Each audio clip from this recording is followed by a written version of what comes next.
আসসালামু আলাইকুম রহমতুল্লাহি বারাকাতু। আমার প্রিয় ভাই ও বোনেরা, সবাই কেমন আছেন?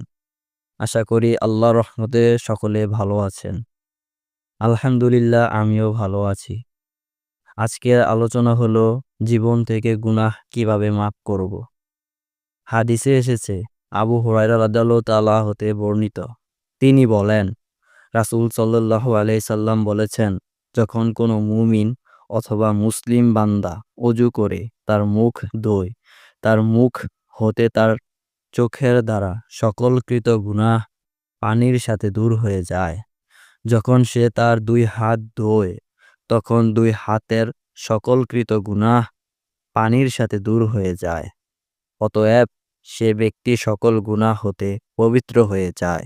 তাই গুনাহ মাফ করার জন্য আমরা সকলেই ওযু করব এবং ৫ ওয়াক্ত নামাজ পড়ব। হে আল্লাহ, আপনি আমাদের সকলের গুনাহ মাফ করে দেন। আমিন।